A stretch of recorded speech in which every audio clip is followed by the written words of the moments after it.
오늘부터 이제 창세기부터 이제 시작하여서 성경 66권의 각 권에 대한 핵심 메시지를 전하는 시간을 가지도록 하겠습니다. 그래서 오늘 첫 번째 시간 창세기입니다. 그래서 씨앗으로 미약한 시작을 보존하다라는 제목으로 함께 창세기의 말씀을 대략적으로 살펴보도록 하겠습니다. 한 주 동안 우리 성도님들 평안하셨습니까? 이제 완연한 봄입니다. 아니, 지난주에는 한낮의 기온이 이제 대구 같은 곳은 30도 가까이 오르는 초여름의 날씨를 보였습니다. 이제 여름도 얼마 남지 않은 것 같습니다. 그러고 보니 한 이제 10일만 지나면 4월이 다 가게 되고 1년의 3분의 1이 지나게 됩니다. 이렇듯 시간은 순식간에 흘러갑니다. 하루하루 의미 있게 뜻있게 사는 것이 중요하겠죠. 성도님들은 새해 결심한 것, 그것을 향하여 하루하루 한 발짝 내딛고 계십니까? 그러기 위해서 가장 중요한 것, 시작입니다. 특별히 시작도 옳은 시작이 필요하겠죠. 잘못된 시작은 과정, 결과 또한 잘못되게 됩니다. 반대로 옳은 시작은 과정이 어렵고 결과가 뜻한 만큼 이루어지지 않을지라도 옳은 일을 하는 성과를 얻게 되는 것이죠. 성도님들은 계획한 일을 시작하셨습니까? 혹시 그 계획 중에 신앙의 성장에 대한 계획도 있으십니까? 우리는 성도입니다. 성도라면 당연히 신앙의 성장을 위해서 우리가 살아야 합니다. 우리의 육체가 성장하고 생각이 성장하고 삶의 영역이 넓어지는 것 같이 신앙 또한 자라야 되죠. 이 신앙 성장의 시작은 바로 성경 읽기에서부터 시작됩니다. 교회는 수년 동안 속하였지만 성경이 한 번도 일독하지 않았다면 그건 좀 우리가 생각해 보아야 합니다. 나는 신앙 성장을 위해서 얼만큼 시간 투자를 내 마음을 쏟고 있는지를 살펴야 되는 것이죠.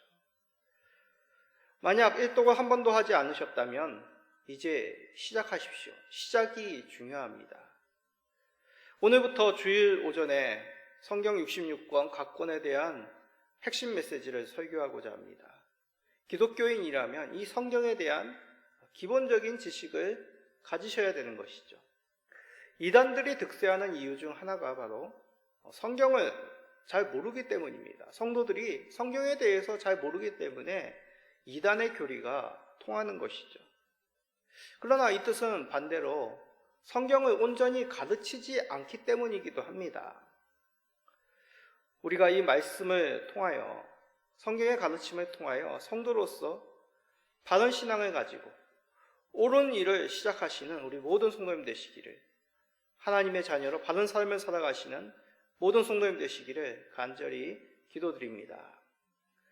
자, 먼저 창세기라는 이름에 대해서 살펴봅시다.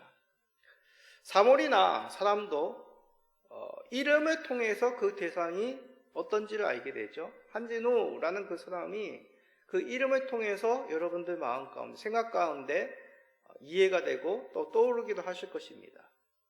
성경 66권도 각 권의 이름이 있죠.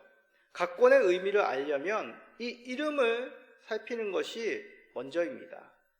이 창세기라는 이름 속에는 세상의 창조, 그 시작을 담고 있다라는 것을 말하고 있는 것이죠. 참고로 창세기의 영어 이름은 제네시스입니다. 이 제네시스라는 단어는 히브리어를 헬라어로 번역한 70인역이라고 하는 성경이 있는데 그 성경에 게네시스라는 그 창세기의 이름을 통하여 제네시스라는 단어가 오게 됩니다. 이 게네시스라는 헬라어의 의미는 계보, 족보죠. 그리고 기원이라는 뜻입니다. 히브리어 성경은 각 권의 첫 글자를 그 성경의 이름으로 전합니다. 그러면 이 창세기 처음 글자가 뭡니까? 태초에라는 뜻의 히브리어로 베레쉿이라는 단어입니다. 그래서 히브리어 성경은 창세기가 아니라 베레쉿, 그런 단어로 이루어져 있습니다. 태초라는 뜻이죠.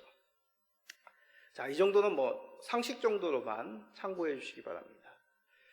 그럼 이 성경 구성은, 창세기의 성경 구성은 1장부터 11장, 여기까지 이제 창조와 타락을 다룹니다.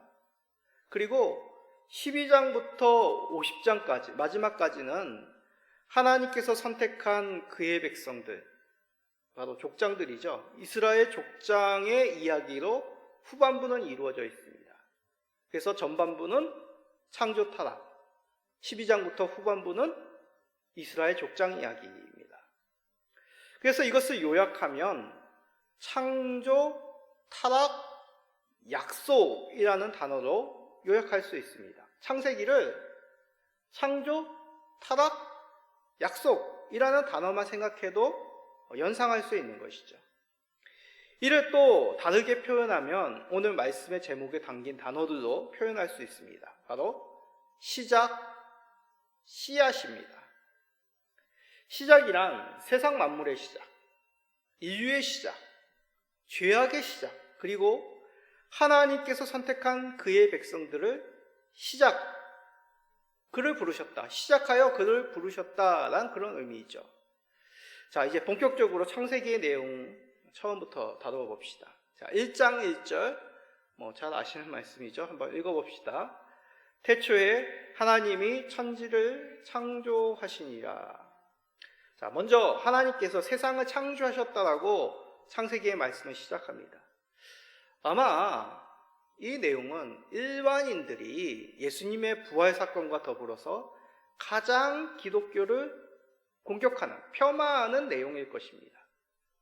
왜냐하면 전혀 과학적이지도 않고 합리적이 않다라는 이유에서죠. 아마도 하나님께서 세상을 창조하심에 대한 이 내용, 세상 사람들은 쉽게 믿지 못할 것입니다. 자, 그러면 그런 공격에 대해서, 그런 질문에 대해서, 의구심에 대해서 우리는 한번 심각하게 질문을 던져봐야 됩니다. 어떤 질문이냐? 그러면 합리적인 것이 과연 사실일까라는 것이죠. 반대로 합리적이지 않으면 사실이 아니다, 그것이 정해져 있는 논리일까요? 세상에는 합리적이지 않지만 사실인 것이 찾아보면 무척이나 많습니다. 대표적으로 부모들의 자녀들에 대한 사랑, 합리적입니까? 합리적이지 않습니다. 평상시에는 좀 교육을 받고 소양이 있으신 분이라면 윤리적으로, 이타적으로 자녀들을 바라보십니다. 그 얘기는 뭐냐? 요즘 사회적인 문제가 또 있죠. 내 자녀만 귀한 것이 아니라 남의 자녀도 귀하다는 굉장히 윤리적이고 사회적인 그런 지식을 언행을 해야 된다 알고 있습니다. 그러면 극단적인 상황에서도 과연 이렇게 윤리적으로, 합리적으로 부모들이 행동할 수 있을까요? 아닙니다. 자기 자녀 우선이죠. 합리적이지 않습니다. 그러나 엄마의 자녀에 대한 사랑 분명히 있고 그것은 무엇으로도 폄하할 수 없는 것입니다. 이것만이겠습니까? 이 세상에는 우리가 이해할 수 없는 부분들이 참 많습니다. 우주의 끝이 있는지, 요즘 양자역학이 유행이죠. 고전 물리학을 뒤덮은 그 양자역학, 퀀텀의 영역, 이해할 수 없습니다. 노화의 영역, 노화의 비밀 풀지 못했습니다. 죽음 이후의 세계, 우리가 있다고 확신하지만 그걸 또 객관적으로 설명할 수 없습니다. 시간의 여행, 믿는 사람들이 대부분이죠. 이런 부분에 있어서 지금의 지식은 수박의 겉핥기와 같이 어렴풋이나마 설명할 수 있지만 미지의 내용입니다. 합리적으로 말할 수 있는 부분이 극히 적습니다. 그럼에도 불구하고 대다수의 사람들이 이것이 사실이라고 받아들이는 경우들이 많다는 것이죠. 왜 그렇겠습니까? 그들이 이성적이지 않기 때문입니까? 합리적이지 않기 때문입니까? 그렇지 않은 것이죠. 우리가 지금 당장 이해하지 못하고 합리적으로 받아들이지 못할지라도 사실일 수 있다는 것이죠. 창조도 마찬가지입니다. 빅뱅이나 진화, 하나의 가설에 불과합니다. 알 수 없는 것들, 지금의 자료를 바탕으로 해서 가설로 주장할 뿐입니다. 만약 더 정확한 물리적인 증거가 나온다면 그것을 또 수정하겠죠. 자, 그러나 이러한 내용이 성경의 비과학적이라는 그 주장을 꺾을 수는 없습니다. 그러나 저는 그런 주장에 대해서 수정을 가하고 싶습니다. 무엇이라고 하냐면 성경은 과학책이 아니다는 사실입니다. 성경은 과학책이 아닙니다. 여러분들이 학교 생활에 보셨던 과학책, 어떤 설명서와 같이 일목요연하게 세상의 창조됨을 설명하는 내용이 아닙니다. 그러면 창세기는 무엇을 말하느냐? 정확히 말해서 하나님께서 창조의 사건 속에서 누구인지를 말씀하는 것입니다. 다시 말씀드립니다.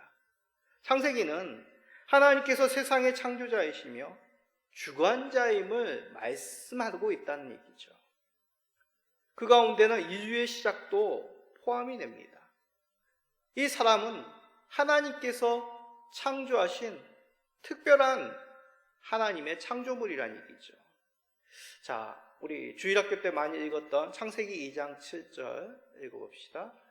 여호와 하나님이 땅의 흙으로 사람을 지으시고 생기를 그 코에 불어넣으시니 사람이 생명이 되니라. 성경은 하나님께서 이 사람을 창조함에 있어서 특별히 관여하셨다, 참여하셨다라고 말씀합니다. 뭡니까? 흙으로 지은 건 아닙니다.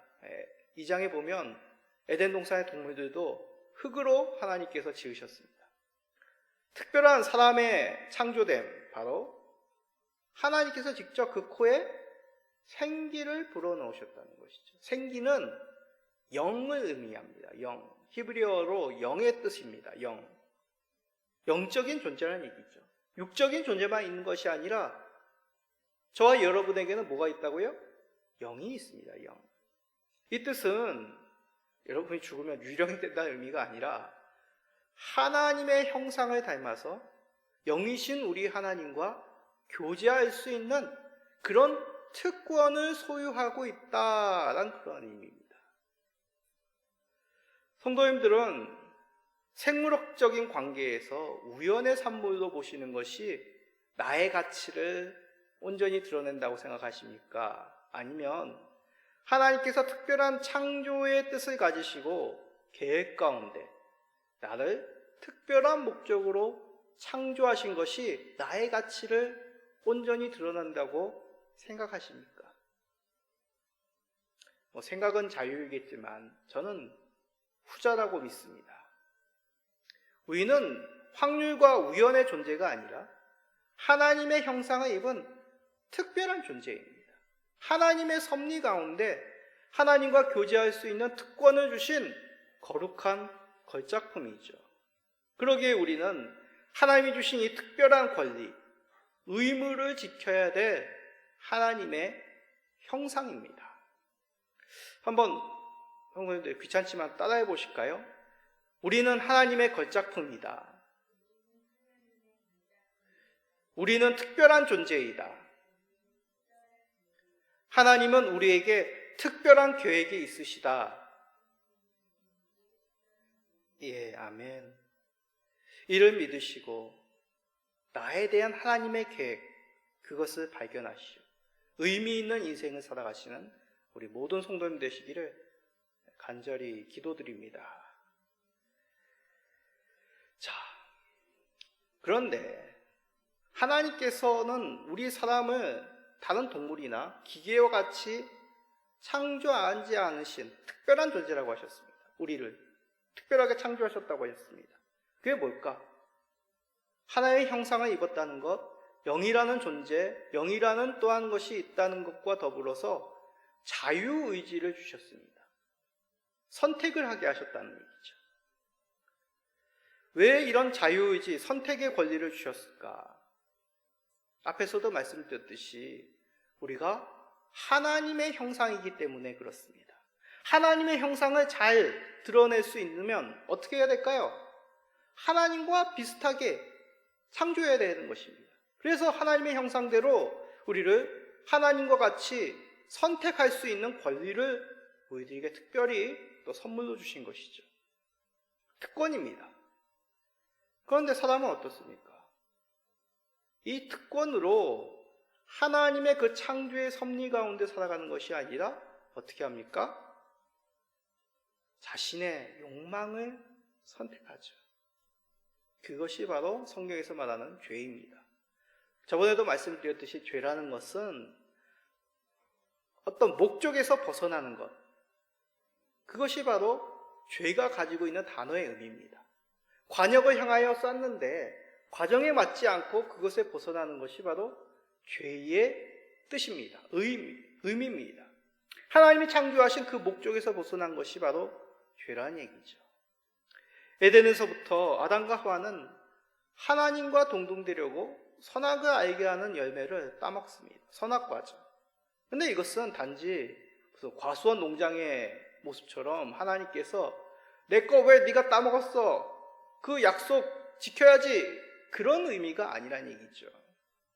하나님이 정하신 법, 하나님의 형상으로서 하나님의 다스림을 받아야 되는 그 사람의 위치를 이들이 스스로 벗어났다는 얘기죠. 다시 말해 하나님과 동등되려고 이들은 하나님의 법에서 벗어나 나는 내 멋대로 살 거야, 하나님의 법 없이 살 거야 라는 길을 선택하였다는 것입니다. 이러한 결정으로 이들은 에덴 동산에서 쫓겨났습니다. 그리고 에덴 동산에서 쫓겨난 인간들은 시간이 지날수록 죄의 길을 선택하였고 급기야 돌이킬 수 없는 결과에까지 이르게 됩니다. 자, 창세기 6장 5절 읽어봅시다.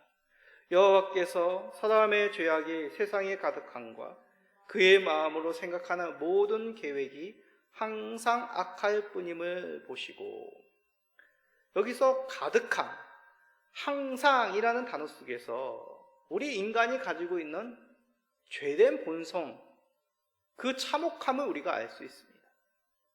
그 죄된 본성으로 죄가 미치지 않은 곳이 없다는 얘기죠. 타락하지 않은 이 세상이 어디에도 없다는 뜻입니다. 이것은 종종 주장하는 인류의 유토피아, 그것을 꺾는 낙관론을 부정하는 그런 반박이 되는 것입니다. 이 의미는 오늘 우리가 살아가고 있는 이 현대 속에서 더 뼈저리게 느끼게 됩니다. 착하게 살려고 하는 사람들이 참 숨도 쉬기가 어려운 것이 이 땅의 삶이죠. 힘이 없으면, 권력이 없으면 민족이나 나라나 개인이나 참 이 땅에서 고단하게 살 수밖에 없는 것이 이 땅의 삶입니다. 그러면 왜 이런 고단한 삶, 어그러진 삶을 하나님께서 그냥 창조하시고 내버려 두신 것일까? 인류의 역사는 이런 비극으로 끝나는 것일까? 라는 의구심 내지는 분노가 치밀게 되죠. 그러나 성경은 결코 절망적이거나 비관론을 말하는 말씀이 아닙니다. 앞에서 하나님께서 우리를 향한 계획이 있다고 하셨습니다. 그렇습니다. 하나님께서는 이 타락하는 세상 속에서 이러한 타락한 세상을 돌이킬 수 있는 구원하실 그 계획을 가지시고 계십니다. 그 계획을 이루기 위하여 믿음의 백성을 찾으시는 것이죠. 그 믿음의 백성을 통하여 하나님께서는 그가 가지신 구원의 계획을 이루어가고자 하십니다. 그 내용이 바로 이 창세기에서부터 시작이 된다는 얘기죠.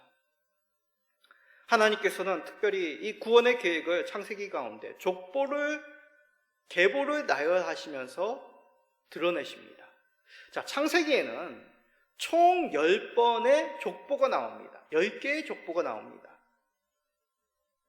그래서 내력, 계보, 족보라는 단어로 그 족보를 시작하거나 마무리합니다. 이것은 하나님의 구원의 계획이 오랜 시간 동안 서서히 그리고 처음부터 연관되어서 계속되고 있음을 보여주는 의미입니다. 특히 12장부터 한 인물을 부르심으로 그 구원의 계획을 본격적으로 나타내시죠. 누구일까요? 바로 믿음의 조상 아브라함입니다. 자, 창세기 12장 3절 우리가 저의 암송의 개인의 약속의 말씀이기도 하죠. 자, 읽어볼까요? 너를 축복하는 자에게는 내가 복을 내리고 너를 저주하는 자에게는 내가 저주하리니 땅의 모든 족속이 너로 말미암아 복을 얻을 것이라 하신지라. 하나님께서 아브라함을 부르시면서 약속하신 말씀입니다. 아브라함을 통해 땅과 모든 족속이 무엇을 얻을 것이다? 복을 얻을 것이다 라고 약속하신 것이죠. 약속이 뭡니까? 아직 이루어지지 않은 일을 장래에 이룰 것이다 라고 장담하는 것, 그것이 바로 약속이죠. 바로 창세기에는 하나님의 그 복주심, 구원의 복주심을 약속하신 것입니다. 그것을 이 아브라함에게 알리시고 동시에 그것을 미래에 이룰 것이다 라고 장담하시는 말씀이 바로 이 창세기의 말씀이란 것이죠. 하나님께서는 이 아브라함을 통하여 그 약속을 조금씩 구체화시킵니다. 물론 그전 아담이나 노아 등도 하나님을 믿었고 정도는 다르지만 분명히 하나님의 구원의 계획을 나타내셨습니다. 그런데 이를 아무에게나 하나님께서 나타내신 것이 아니라 그들의 믿음을 보시고 알려주신 것이죠. 그렇습니다. 창세기라고 해서 무저 신비한 어떤 이야기, 여러 사람이 등장하는 그건 흥미로운 고대 이야기가 아닙니다. 믿음을 보시고 하나님의 구원의 계획을 말씀하시는 하나님의 구원의 약속이 적혀 있는 말씀이란 얘기죠. 우리가 얻은 구원이 바로 이런 것입니다. 즉흥적이거나 또 어떤 근거가 없는 허무맹랑한 이야기가 결코 아니라는 얘기죠. 우리는 이 창세기의 내용을 통하여서 하나님의 구원의 계획이 얼마나 계획적이고 치밀하고 오랜 생활 동안 서서히 이루어 가시는지를 알게 됩니다. 이것을 바로 안다면 이단이 주장하는 교리 얼마나 엉터리고 얼마나 즉흥적인지를 깨닫게 됩니다. 성경의 한 부분, 한 교리만 주장함이 얼마나 그것이 성경을 바로 아는 내용이겠습니까? 하나님의 구원의 계획은 그렇지 않습니다. 그의 섭리 가운데 오랜 시간 동안 서서히 약속 가운데 이루신 크나큰 하나님의 선물이죠. 이 구원의 깊이를 알면 알수록 우리는 그 구원의 은혜를 더욱 깊이 있게 깨닫게 되고 하나님께 감사할 수 있습니다. 오랜 세월 수많은 사람들을 통해 구원을 이루시고 또한 약속대로 그 구원의 선물을 우리에게 주신 그 하나님의 신실하심에 대해서 찬양하시며 감사하시는 구원의 은혜를 깨달으시는 우리 모든 성도님 되시기를 간절히 기도드립니다. 그러면 한 가지 궁금한 점이 생기죠. 하나님께서 어떤 구원의 계획을 가지고 계셨을까? 왜 굳이 이렇게 오랜 시간 동안 서서히 이 구원의 계획을 나타내셨을까? 우리 모두 하나님의 뜻을 알 수 없습니다. 그러나 몇 가지 내용으로 정리해서 알 수 있지만 그것 또한 오랜 세월 동안 신학자들이 성경을 연구한 내용에 불과합니다. 먼저 하나님 공의와 사랑을 생각해야 됩니다. 하나님은 의로우시죠. 동시에 하나님은 사랑이 많으십니다. 이 두 가지를 만족하여 죄를 용서하시고 구원하시려면 우리가 상상할 수 없는 놀라운 계획, 그 약속에서 벗어나지 않는 신비한 하나님의 구원의 역사가 필요했던 것입니다. 그 얘기는 뭘까요? 그냥 한번 빵 터뜨리는 것이 아니라 오랜 세월 동안 그것을 서서히 보여주심으로 그 구원의 신비함, 구원의 놀라움, 그 선물의 크나큰 의미를 깨닫게 하시는 것이죠. 그리고 때를 생각해 봅시다. 하나님께서 약속하신 구원의 방법을 실현시키는 때는 우리가 정하는 것이 아닙니다. 하나님께서 가장 올바른 때, 정하신 때, 그때를 위하여 그 구원을 완성하시기 위하여 나가시는 것이죠. 어찌 하나님께서 부족하심이나 실패함이 있겠습니까? 다다들지 못하는 어떤 부족함이 하나님의 구원의 계획에서는 있을 수가 없는 것이죠. 그러기에 하나님께서 그 구원의 깊이, 그 섭리를 가장 잘 드러낼 수 있는 그때를 정하시고 그때가 오기까지 하나님은 점진적으로 서서히 구원의 역사를 나타내셨던 것입니다. 창세기는 그 가운데 시작에 불과한 것이죠. 그리하여 하나님께서 믿음의 사람 아브라함에게 이렇게 말씀하셨습니다. 창세기 22장 18절입니다. 또 내 씨로 말미암아 천하 만민이 복을 받으리니 이는 내가 나의 말을 준행하였음이라 하셨다 하니라. 자, 이 말씀 어디 말씀이죠? 이삭을 하나님께서 바쳐라 라는 그 명령에 아브라함이 순종하여 시험을 통과합니다. 그 후에 하신 말씀이죠.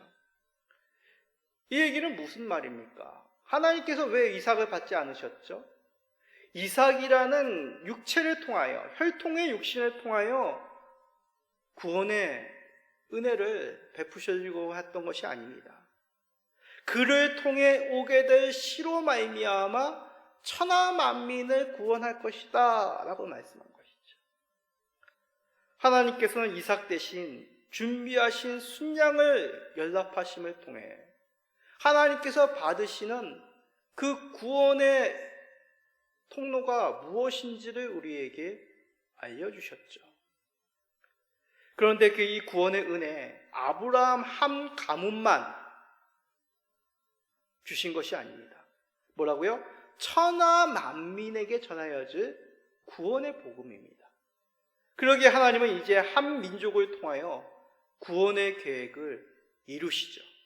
하나님이 창조하신 세상, 그 뜻대로 세상을 구원할 계획을 민족을 통하여 이루어 가십니다. 창세기는 이것을 시작함과 동시에 아브라함 후손들을 통하여 이 일을 이루심을 보여주시죠. 자, 창세기 50장 24절입니다. 요셉이 그의 형제들에게 이르되 나는 죽을 것이나 하나님이 당신들을 돌보시고 당신들을 이 땅에서 인도하여 내사 아브라함과 이삭과 야곱에게 맹세하신 땅에 이르게 하시리라 하고. 자, 요셉은 익히 아는 인물이죠. 애니메이션 이집트 왕자 2죠. 그 여러 뮤지컬들을 통해서 일반인도 익히 아는 인물입니다. 아브라함의 증손자죠. 아브라함을 거쳐 이삭을 거쳐 야곱을 거쳐 요셉에 이르기까지 하나님께서는 이 계보를 통하여 하나님의 구원의 계획을 드러내셨습니다. 그런데 이제 요셉이 죽으면서 그의 형제들에게 당신들을 돌보시고 당신들을 이끄시리라, 그 땅으로 인도하실 것이라고 유언을 남기며 그 땅에서 숨을 먹습니다. 다시 말해 하나님의 구원의 계획을 이 아브라함의 가문이 아니라 당신들이라고 하는 민족, 이제 거대한 하나님의 구원의 계획을 온 천하 만민에게 전할 그 통로인 그 민족을 부르시고 계심을 봅니다. 그들의 종착지는 애국 땅이 아니었습니다. 아브라함에게 약속하신 땅, 요셉을 통하여 다시 그 민족, 이스라엘 민족들에게 각인시키고 계신 것이죠. 이를 통해 하나님의 구원의 씨앗은 이제 자라나 여러 새가 깃들일 거대한 나무가 될 것임을 예고함으로 이 창세기는 끝나게 됩니다. 어떻습니까, 성도님들? 짧은 시간이나마 창세기 전반에 대해서 핵심 메시지를 전하였습니다. 좀 창세기를 읽고 싶은 마음이 생기십니까? 창세기는 하나님께서 세상을 창조하시고 타락한 세상에서 믿음의 백성들을 불러 이루시고자 하시는 구원의 계획을, 구원의 씨앗을 심으시는 말씀입니다. 우리는 지금 하나님이 심으신 그 구원의 씨앗이 자란 구원의 그늘에서 우리는 쉬고 있습니다. 그 은혜를 누리고 있습니다.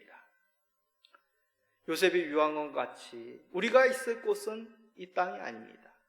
하나님께서 세우실 나라, 하나님께서 약속하신 그 땅, 에덴 동산의 회복을 우리는 소망하며 이 땅에서 살아가는 것이죠. 성경은 이 하나님이 심으신 씨앗이, 그 구원의 씨앗이 무엇인지를, 누구인지를 핵심적으로, 중점적으로 우리들에게 전하고 있습니다. 그 씨앗이 무엇, 누구입니까? 예수 그리스도시죠. 하나님의 구원의 계획, 본인이 친히 사람의 모습으로서 그의 아들을 보내어 주신 것입니다. 우리는 그런 믿음으로 주의 공동체, 이 교회 가운데, 믿음의 가정 가운데 은혜를 누리고 있습니다. 특별한 하나님의 구원의 계획에 초대받은 성도님들, 그 부르심에 합당하게 하나님의 영광 가운데 하나님께서 우리를 창조하시고 그 구원의 특별한 계획을 인정하시며 믿으시며 동행하시며 세상에서 그 은혜를 누리시고 감사함으로 살아가시는, 의미 있게 살아가시는 우리 모든 성도님 되시기를 예수 그리스도의 이름으로 축복드립니다. 아멘.